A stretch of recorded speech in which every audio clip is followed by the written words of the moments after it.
How much did they first pay you to give up on your dreams? And when were you going to stop and come back and do what makes you happy?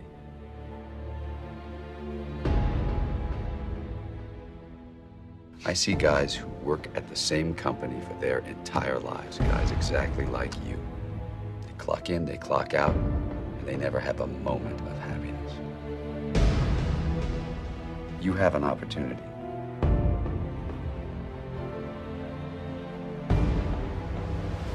This is a rebirth.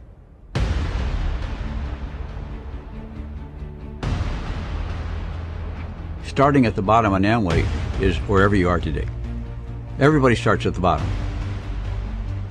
And there is no advantage to starting 10 years ago as opposed to starting today. In fact, it's better today than it was then. You just gotta put your toe in the water. You know, if you're gonna wait till you know everything, you'll never do anything.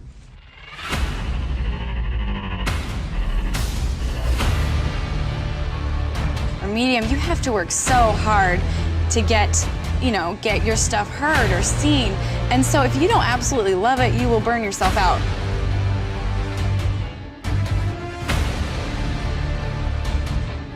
If you want a great jump in the quality of your life, an extraordinary jump in the quality of your life, you got to set yourself up to win. You got to set yourself up with a process that allows you to consistently grow, consistently enjoy your life, and consistently produce the results that you're really after. You know, you can't let anyone else tell you who you are and how good you are. Based on persistence alone, we will give you a shot. You have to be able to rise from the failures is what makes a successful person, because everybody's going to have mishaps. They're going to fall down. You know, the people that continuously pick themselves up, that are the ones that are going to find their voice, make it, whatever you want to call it.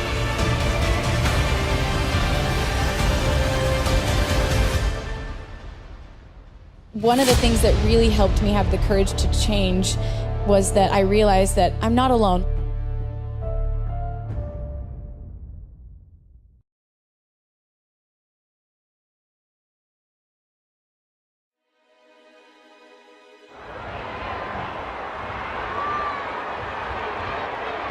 And you always say, well, I got to check some more. I'm going to do a little more research. So go ahead, just keep going. You're going to go swimming, you got to get wet. Well, you got to have that dream. That's why the people talk about having a dream. Well, you got to have a little bit of a dream. When you start something new, it's not easy. So stick with it. Find our way through it. Just find out an answer. It works, folks. This business works.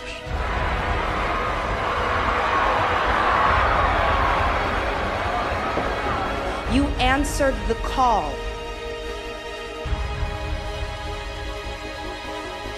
This is what's coming at us. We've got to figure out how to navigate this and how to succeed. And a lot of people just give up.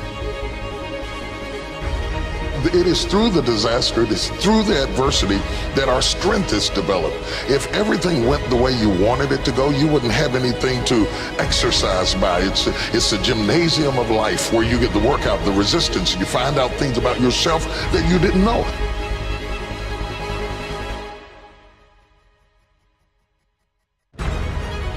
I'm stronger than I thought I was. I'm tougher than what I thought I was. I'm more resilient than I thought I was.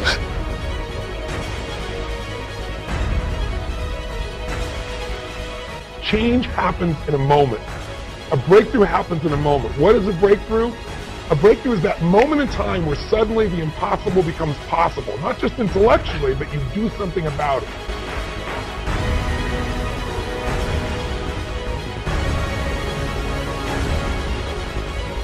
You know, people all the time will say it takes 10 years or it took me 20 years to make a change. I always say BS. It took you a minute. The minute you finally said, I quit, or it's over, or let's begin, or I love you, or I do, change happens in a moment, but most of us have to go through a process to get to that moment.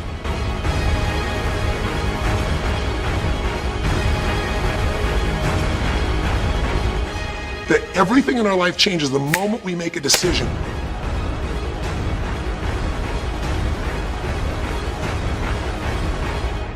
I mean a real decision. A decision is when you cut off any other possibility and you commit to something with everything you've got and you take action.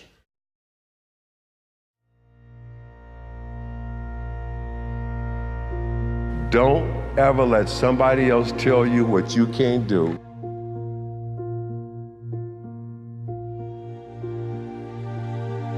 When somebody else is saying something can't be done, what you got to hear them saying is they can't do it.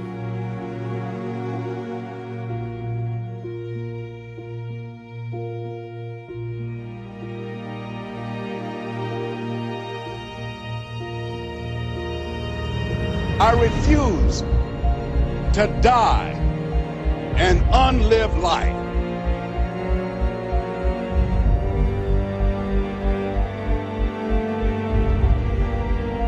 This is the time to pursue greatness. But the key is you've got to be doing something that you're truly passionate about. It cannot be, I just want to make money.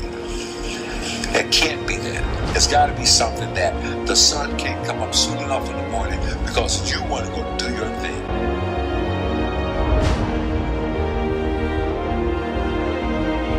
Baby steps count too, as long as you're going forward.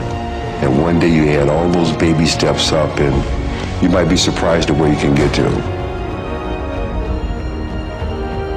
The cavalry ain't coming. You got to do this yourself. Ain't no backup.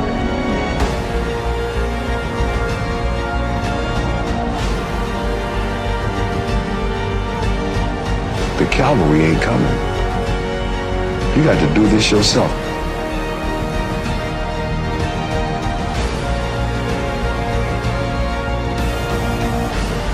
The cavalry ain't coming.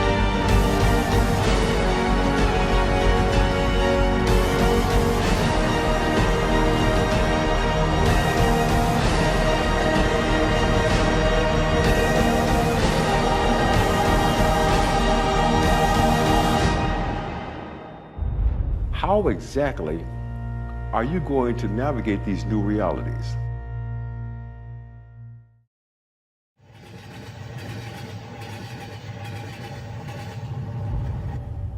Put another way, what are you going to do? No one is supposed to live in here. No one is supposed to just spend extended periods of time in here.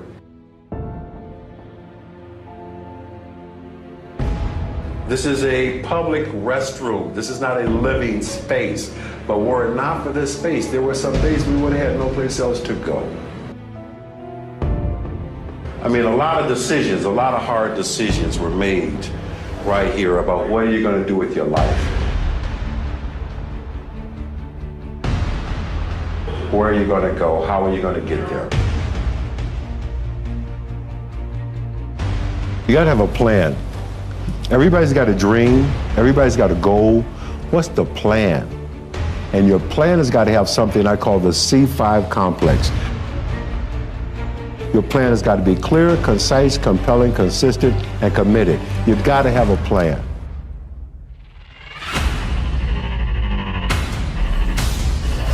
And when you're trying to do something that you're truly passionate about, there is no plan B.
I wish I could look you in your own eyes dead center and say, you can do it, because you can. Believe in you because you're unique. There have been over 10 billion people to live on the face of this earth. There's never been another you. Believe in your fellow human being. Believe in what you're doing, the company you represent. If you do not think you deserve success, if you do not think you deserve a bigger home, to be $1 million producer, to have an outstanding mate, or beautiful, well-disciplined children who are productive, if you don't think you deserve them, then you'll do things that will keep you from getting them.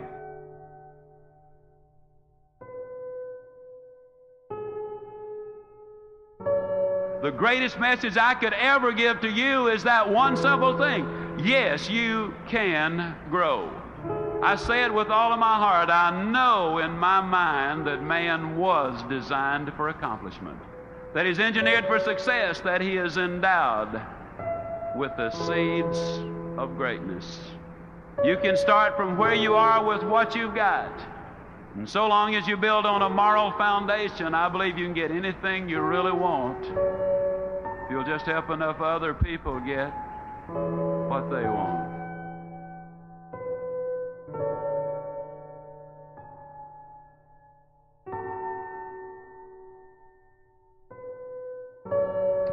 I started writing this book and I kind of got excited about it. I put in there some words. You can go where you want to go. You can do what you want to do. You can be like you want to be. And man, I wrote those words and I said, now Ziegler, that's pretty good. When I wrote this book, I was convinced it would sell. I sent it to 3 publishers. They were convinced it would not sell. They wrote me back and said, we don't think it'll sell. Now, when it got to the 4th printing, they wrote me again and said, hey, you know, we think that thing's going to sell. But at first they said no. I believed that it would. I believed also, ladies and gentlemen, that it would sell well. I was enthusiastic about it. I did a lot of work on it. So I decided I was going to go ahead and print the book myself. Now, most authors who print their own book, they generally print 1,000 copies, maybe 2,000, in rare cases 5,000. But I believe the next point about a goal is tremendously important. I believe you've got to have commitment. And I made that commitment. I ordered 25,000 copies for that initial printing. I tell the story because it's a story of goals, of big goals, of lifetime goals, of monthly goals, weekly goals, hourly goals even, ladies and gentlemen. I'd made a commitment. You got to have those long-range goals. And the rule is a simple one. You go as far as you can see. And when you get there, you'll always be able to see further.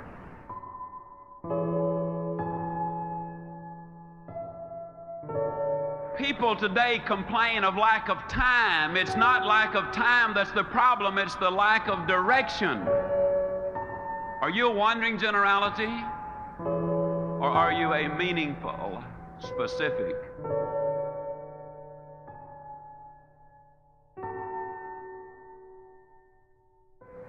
Tell me the truth now, Zig. How did you feel about getting up in the morning and going out there and doing that running? How'd you feel about it? I'm going to tell you the truth. I hated it. Man, that alarm clock would sound off, you know, and I'd lay there for a minute and I'd think to myself, Ziegler, what's a 46-year-old fat boy like you doing getting up running all over the neighborhood? Your buddies are sound asleep. What are you trying to prove? Well, I didn't want to look like me. No way. So I'd get out of bed. But just because I was running, that didn't mean I had to like it. I ran in the snow of Winnipeg, Canada. I ran in the sands of Acapulco, literally. I ran in the orange groves of Florida. I've run in the rain right here in Minneapolis. And then one day, ladies and gentlemen, I was running in Portland, Oregon. beautiful day. Never forget it. About 78 degrees. I was on Portland State University campus. And it was about 12:30 or 1 o'clock. I was scheduled to speak, I believe, at 4 o'clock. And I was out running, and as I was running on that campus, I looked around. Some of the kids were laying on blankets reading, some were studying, some were courting, some were just relaxing. And here comes old Ziegler running by me, sweat running down my back, sweat running down my legs, and for the first time that day, it dawned on me that I was not paying a price. For the first time that day, ladies and gentlemen, it dawned on me that I was having the time of my life. It dawned on me that I was enjoying every single step that I was taking. I'm stronger than I was a quarter of a century ago. I can do things that I could not have dreamed of doing just a few years ago. I contend that you do not pay the price for good health. You thoroughly enjoy the price.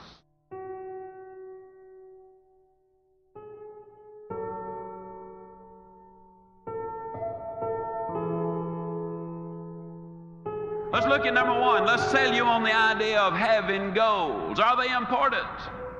At Yale University in 1953, they did a study of the graduating seniors. They discovered that of the graduating seniors, only 3% of them had definite, predetermined, written down goals. 20 years later, they did another survey of those seniors who had graduated. They discovered that the 3% who had committed their goals to paper had accomplished more than the 97% who had not written them down. What about you personally? Have you got your goals laid out? Are you a meaningful specific, or are you a wandering generality?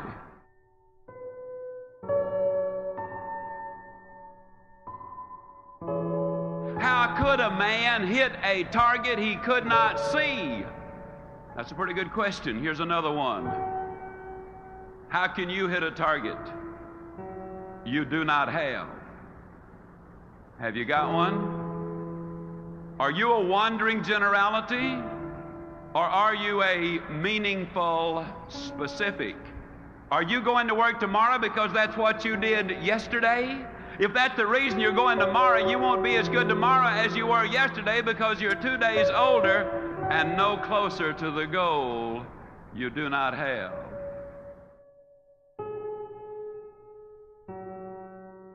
He was designed for accomplishment. He's engineered for success. He's endowed with the seeds of greatness. And the greatest danger we as human beings have is when we do not do anything at all. He had to work it. He had to make 100 calls a day. He had to sleep on the floor of the Penobscot building. He had to join Toastmasters. He had to join the National Speakers Association. He had to get rejected. He had to show up in audience and say, hold on, we thought Les Brown and the Band of Renown is coming. And by the time they left, they said that band is renowned.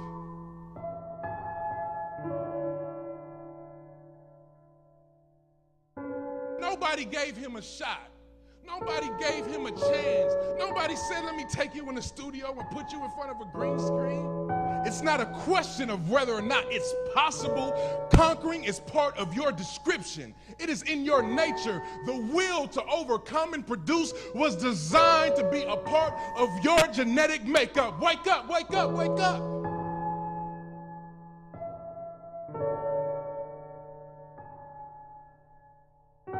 You pay the price for failure. You pay the price for a poor marriage. You enjoy the price of a good one. You enjoy the price of success. You just look at the people who've made it and the people who have not made it. I believe we've got to change our vocabulary. See, ladies and gentlemen, I don't believe you pay the price. I know that you enjoy the price.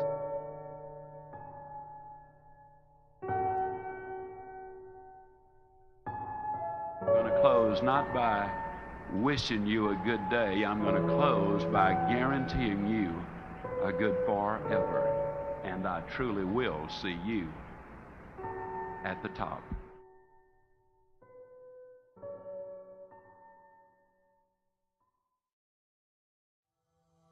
This is the draft report on you. Basically, it goes poor build, skinny, lacks great physical stature and strength, lacks mobility and ability to avoid the rush, lacks a really strong arm, can't drive the ball downfield, does not throw a really tight spiral. A system-type player who can get exposed if forced to ad lib and gets knocked down easily. That kind of gets me fired up because I'm thinking, you know, what the hell do these people know? Does it bother you that so many people are happy to see you fail? Absolutely not. Because at the end of the day, all the people that was rooting on me to fail, you know, at the end of the day, they got to wake up tomorrow, have the same life that they had before they woke up today. You know, they got the same personal problems that they had today. You know, and I'm gonna continue to live the way I want to live and continue to do the things that I want to do with me and my family and be happy with that. So, you know, they can get a few days or a few months or whatever the case may be on being happy about not only myself, but the Miami Heat not accomplishing their goal. But, you know, we got to get back to the real world at some point.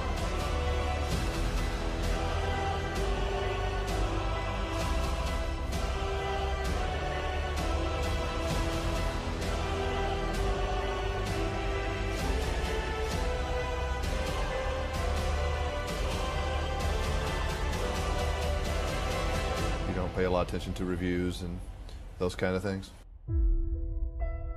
Well, you know, you're always affected by opinion, but the more opinions there are of you, of me, the less I look at them, because I just can't live my life based upon what other people think about me.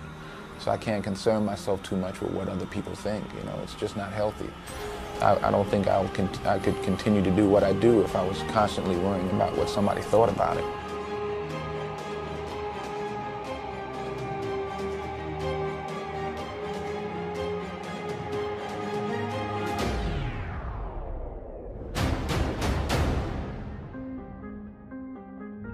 My father, he said, this is an embarrassment to me, and was stomping all over me.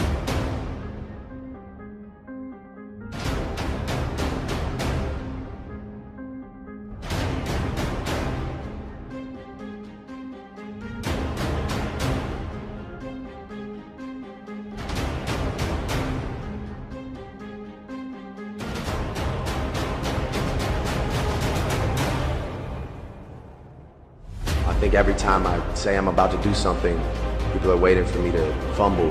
That's probably one of the biggest motivations behind a lot of my raps, is the amount of people that want me to fall or whatever. I think that should be the motivation for most rappers. You know? The further you climb towards the top, the more hands you have on your pant leg dragging you to the bottom.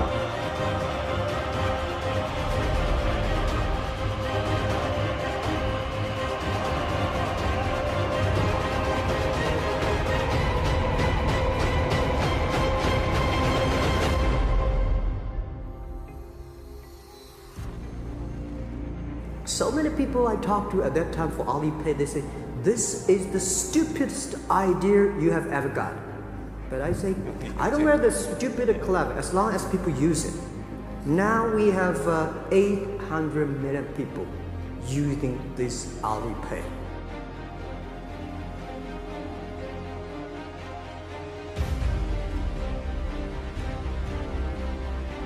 I want to do something I've never done before, and I don't know how, but I can imagine it. I want to engage in the unknown. I truthfully want to pursue the unknown. And in the pursuit of the unknown, something comes to realization, and I'm never prepared for it. So when I set out to do what I set out to do, I set out to do the impossible.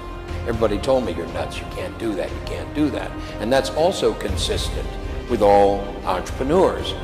there's always a legion of people who will tell them you can't do that, and even if you could, why would you? There's so many better things to do.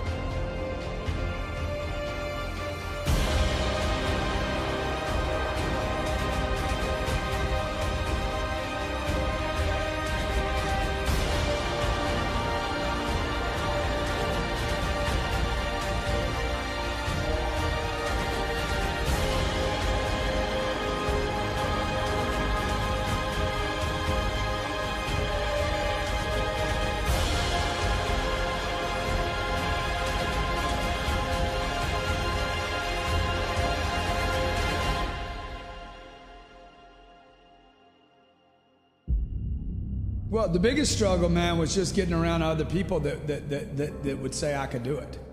I mean, that's the biggest struggle. Just you get around one guy says, yeah, you can do it, and then you talk to him tomorrow, and he's like, no, dude, this is freaking, you can't do this. You know, there's so few people telling you to do it. You know what there is a lot of? Save your money, protect yourself, conserve, don't spend, don't take risk. Taking risk is the new way to be risk adverse. So, the biggest struggle for me was my family, man. The people closest to me was the biggest struggle. Every time I went out to do another deal, everybody told me, you don't need to do that, man. It wants to be accelerated on, and then you got somebody in the backseat saying, hey, be careful. Nobody likes a backseat driver, okay? So they're sitting there, they're putting mental pressure on the brakes when you're trying to accelerate.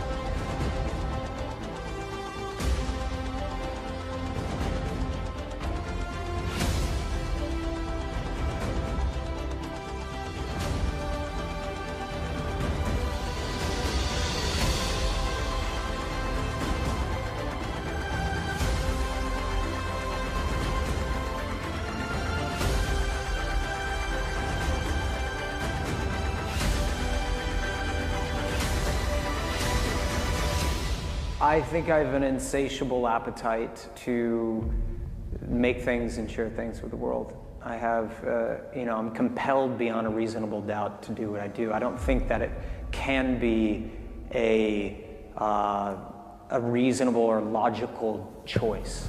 I think at a certain point you're compelled to do it. It's too painful, too brutal, too neurotic of a path to take.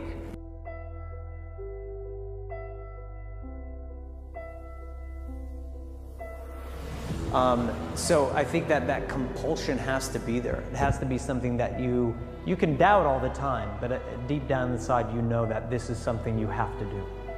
And I think I've dealt with some of the adversity, some of the challenges, of which we've had many. I started a band and the world laughed at me.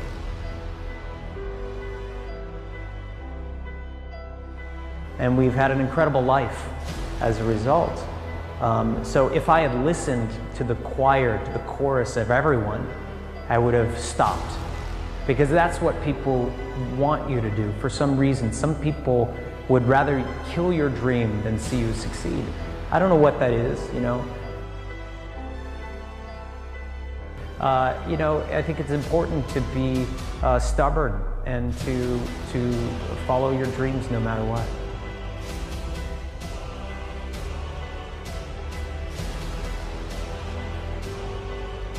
The only prize is this one, and what you feel, and what you want to accomplish.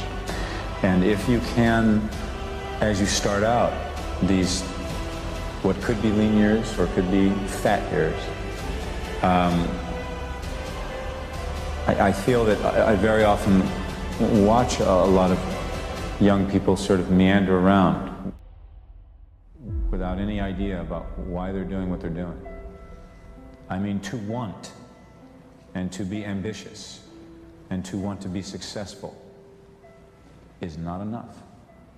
That's just desire.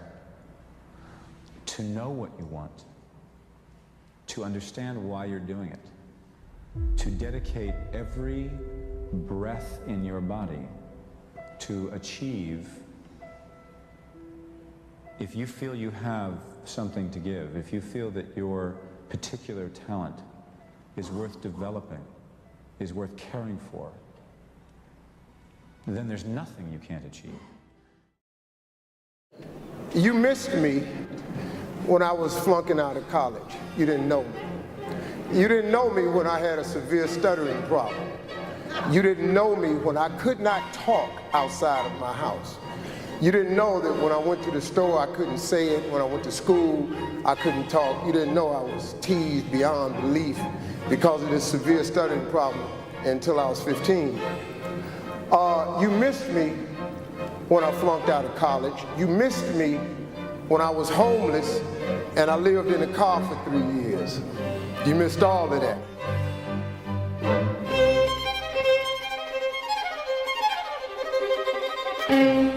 I was born in Miami, Florida, in an area called Liberty City, in an abandoned building on a hard linoleum floor with my twin brother.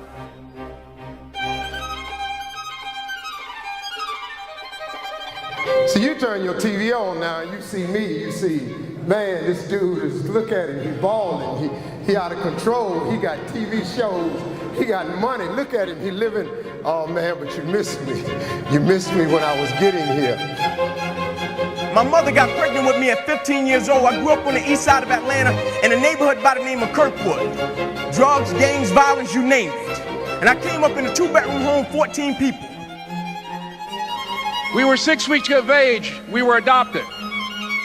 When I was in 5th grade, I was identified as EMR, labeled educable, mentally retarded, put back from the 5th grade into the 4th grade, and stayed in that category until I got out of high school. I don't have any college training. And I used to sleep on the floor. My grandmother, Miss Daisy Johnson, she used to come to us and she would say, one night out of the week, you all get the opportunity to sleep in the bed. There was 5 more of my cousins in the bed, and so we slept 3 to the foot and 3 at the head. It was hard when just over 3 years ago, in the Penobscot building in Detroit, Michigan, where I was operating my business, and I fell on some hard times, and I was sleeping in my office. And it was hard coming through the lobby. And sometimes they would laugh. There's a guy talking about becoming successful. And look at him. He's bathing in the bathroom upstairs on the 21st floor. He sleeps on the floor. It was hard, ladies and gentlemen, coming to speak to people. And I was facing financial difficulties in my own life. I was behind on my bills and my dreams, and I'm saying to them, you can live your dream. It was hard, ladies and gentlemen. It was very difficult to pick myself up each day believing that I could do it. There were times that I doubted myself. And so as a kid, pretty quick, I had to make a decision of what I wanted to do with my life, because in that same house, I had 8 uncles, all 8 of which are still going in and out of prison till this day because they sold drugs and they were in gangs. And so I saw them selling drugs, but I also saw the outcome. And so I said, I'm not selling drugs. I'm not joining a gang because I see where that road leads to. Either I'm going to end up dead or in prison. I said, so my best bet may be to go to the NFL.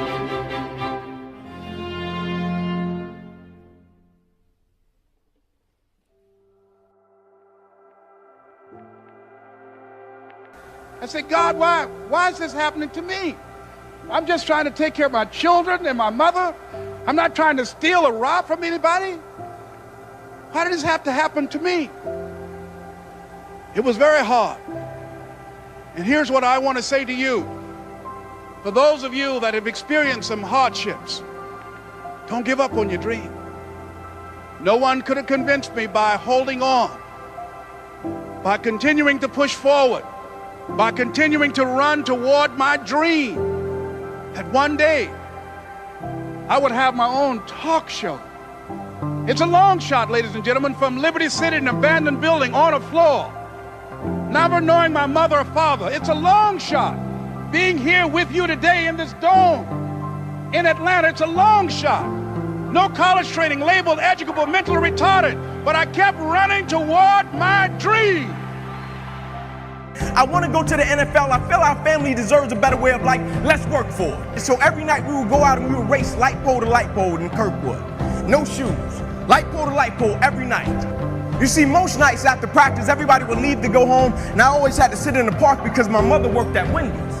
And my mother didn't get off work till about 10 o'clock, 10:30 most nights, and I'll be sitting there in the park and I loved it. I didn't want anybody to take me home because when I went home, I was sleeping on the floor with roaches and rats. And so anytime I got in solitude to dream, anytime I got in solitude to think about what I wanted to do for my family and my community, I took advantage of it. And so most nights, I'll be sitting there in the park and I'll be looking up at the lights. And I'll be envisioning myself doing things in the NFL, envisioning myself doing things for my community. And just as the lights would always go out, my mother, she would pull up and she used to drive an old Buick Regal. Hubcaps off the car, seats torn up, the car was all beat up. And she would pull up and she would put the car in park. And I would always hop up, I would run over to my mother, I would give her a hug and a kiss. And I would say, Mom, if you don't mind, can you please sit back in your car? I have to do some extra drills. I have to go to the NFL. She would never have to work another day in your life. And I knew she was tired. And every night my mother would say, sure, Ink, and she would sit back in that car. Those car lights would hit that field, and here you had a 7-year-old kid doing backpedaling drills, running sprints, running laps, chasing his dream to go to the NFL. My mom, for years, from the time I was 4, 5, 6, 7, 8, 9, 10, 11, 12, 13, I've never saw a woman take so much physical abuse than the way I've seen my mother beaten every freaking day of my life. And I'm helping her, but I can't help her because I'm not strong enough. I don't have the muscle to get these men off my mother. My mother's a very high yellow woman, and every time they hit her, she would bleed from her eyes. And she would walk around for days with sunglasses on in the house. And I said, Ma, I need a deck of cards. Last altercation we got in, my stepfather hit my mama so hard in the face. My stepfather hit my mama so hard in the face, I called her. And I looked at him with this rage and this pain in my eyes. Like one day.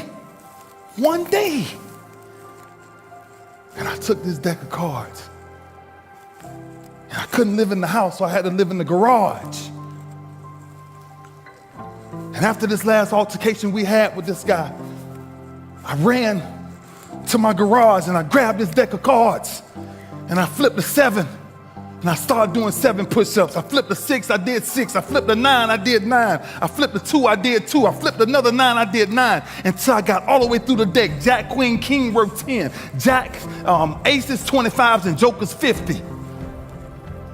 Until I got sick and tired of what pain felt like in my gut. It didn't even matter to me no more because I started shuffling them all over again, and that's when I started doing my sit-ups.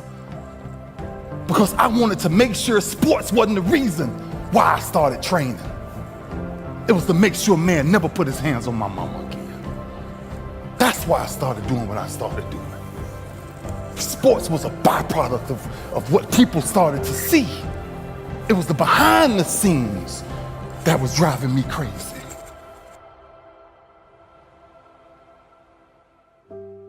My father was a very abusive, very, very abusive, okay? And I'm a big guy, and my father was a big man. And I was a kid, my earliest memory of my father was him knocking my mother out. Knocking her out. And I felt so helpless when I was a kid that I said, I will never be that helpless, ever. So I said, I gotta get strong.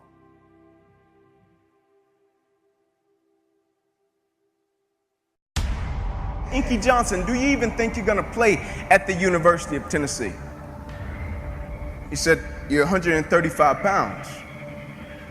I said, not only am I gonna play, I'm gonna start. I said, you made a mistake. I said, see, what you don't understand, and this is what most people do, they base judgment off of what they can see. But what they don't understand, the moments that make you who you are, the moments that they can't see.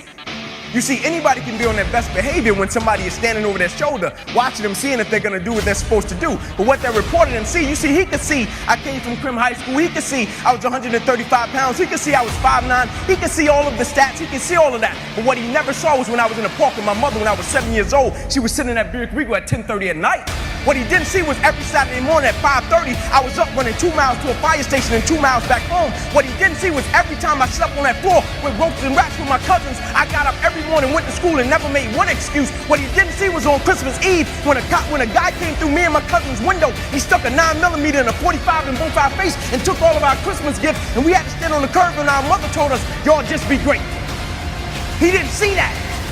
And those were the moments that made me who I am. And so now his opinion didn't matter. His opinion would never become my reality.